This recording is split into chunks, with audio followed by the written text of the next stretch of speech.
Welcome back, everyone. Today we are heading to Backbone State Park, and it's actually Iowa's very first state park. It was put up in about the 1920s. So we're going to be doing a little bit of exploring. There's some history there, and there is a famous structure that I'm excited to show you guys. And then once we are all done exploring, hopefully we will find a nice little... Then we are going to find a little place to set up camp for the night. And the icing on top, well, it's not really icing or cake, it's cheese on top. The cheese on top, we're going to be making some Camp Mess Nachos. Camp Nachos? What do you think? What's the better way to say it? Camp Mess. Camp Mess Nachos. Mess. That's good enough. Okay. Let's go explore. Let's go explore and make some nachos. Let's go explore some nachos? And make some nachos. Oh, explore and make some nachos. Explore and make some nachos. Okay.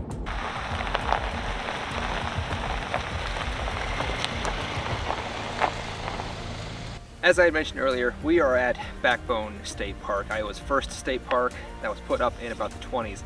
So these two buildings, the one behind me and the one across the way, were initially put up in the Great Depression era to help clean and recycle some of the dirty water that was actually in the area.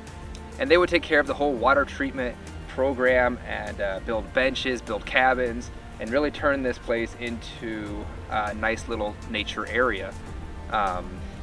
And over the course of the years, this place is then turned into a rentable structure. It's called the Stone Lodge, and it has been completely overhauled to suit parties and weddings and all kinds of fun stuff. Unfortunately, it's locked up tight, so I can't show you guys what the inside looks like, but it is really cool, including this little stairway that goes into this little overlook tower that gives you a great view of the whole lake in this area. Over to the right is the dam and overflow area, and right behind me to the northeast are more rental cabins and the camping areas for you to bring your campers out. We are currently here in the off season of camping, so restrooms are locked down. Not the pit vault toilets are still open, but the main restrooms and water are in lockdown as well. There is a museum on the far side of the park that is also closed, so unfortunately we can't check out even more of the history, but maybe I can look some of that up and get that information to you guys too. Right behind the camera is the beach area, and this was a hot spot back in the day. This is my first time here. I'm not sure how much action the beach gets during the summer hours, but it does seem like a relatively nice beach. Honestly, that's all I can think of for this area right here, so I think we're gonna go check out the rest of the park. There you go, Greyhound in action. Did you guys find anything fun over there? I think there's a spillway. Yeah, let's go check that out. You tired, girl? Yeah, little toes hurting there. The internet thinks you a little ugly. What? Sorry.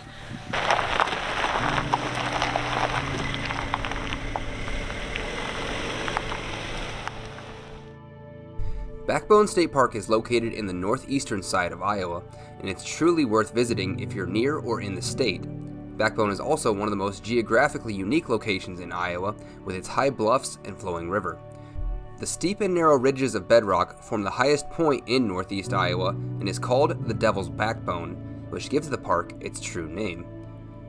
I imagine the park is most beautiful during the spring or fall, when its rainy weather really brings out the wildlife, and the overflowing creeks can even lead to small water crossings.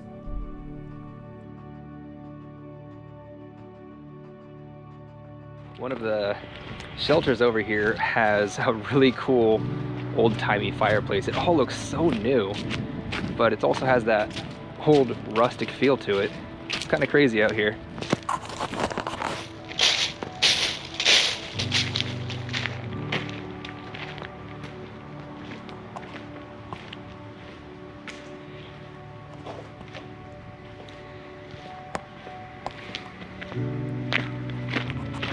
I thought the west gate had all of the pretty stuff, but east gate is so much more impressive. There's so many little hiking trails out here.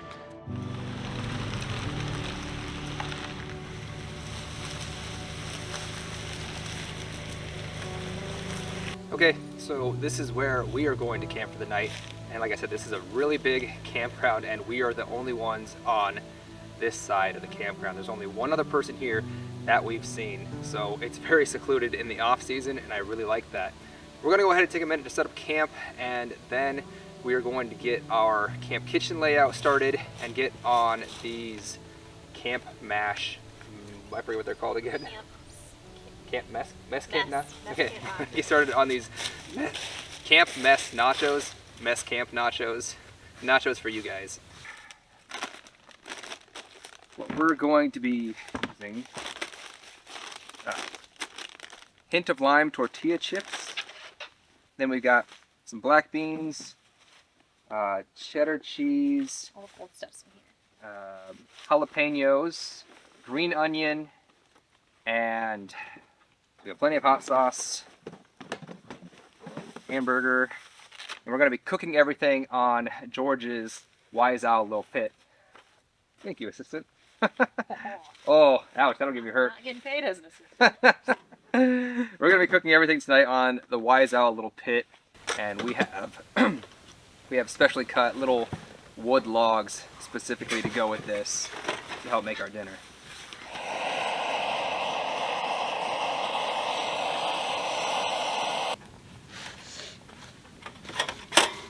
Okay, there we go. And we are going to start by browning our hamburger quick. Get that on our cast iron skillet. Okay, go ahead and get that all chopped up.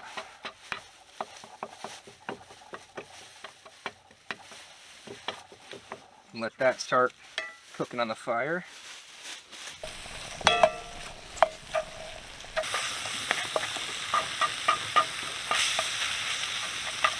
So unfortunately we forgot the cutting board at home, so we have to use our little plate over here. But we do have some fresh jalapeno. If our chef friend watches this video, I think he's going to be grumpy with me again. Pre-washed all of this at home, so there's no issue there.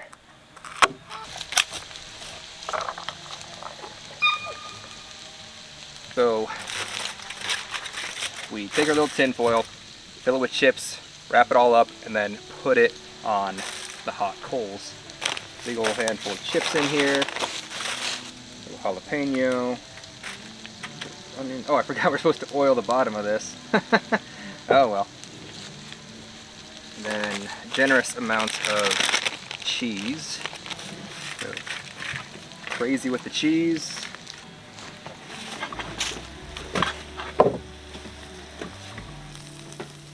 In there. Once we're happy with the way everything's looking in here, we're going to seal these bad boys up.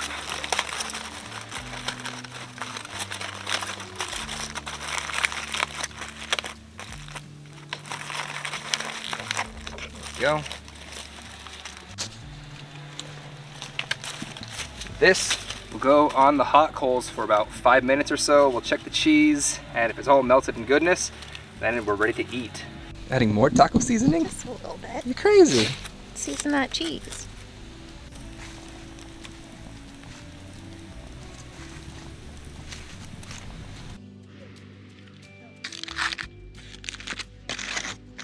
There we go.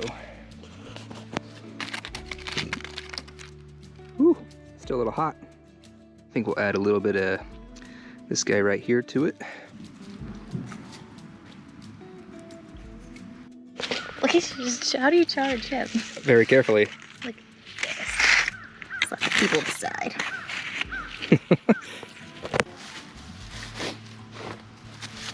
Boop. Overall, I guess if you don't char your chips, it's gonna be pretty great. Oh, would you like some? Oh. But using the tinfoil bowl, we have less cleanup.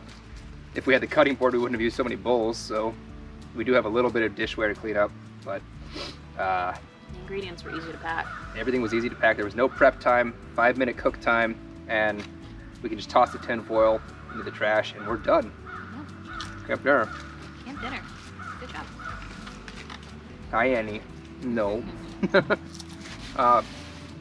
We're gonna get camp all cleaned up, and then it's getting darker, so I think we're gonna call it an easy, well, I was gonna say, I guess that's all to do it. We're gonna eat, finish getting camp all cleaned up, and then probably crawl inside the tent early tonight and I think we'll end the video right there. How would we rate this out of 10? I'd say 8 out of 10. 8 out of 10? Because of ease. The taste, you can kind of make it your own too. Like, I didn't want beans, so I didn't have beans. Yeah. You want it hot? We didn't even use our hot sauce. I did. Mine's a little spicy. I'm starting to cry. Nice. You can make it how you want. I think it's kid friendly too. I think I'd give it a 7 out of 10 total. Okay. Easy to do. There could be more to it.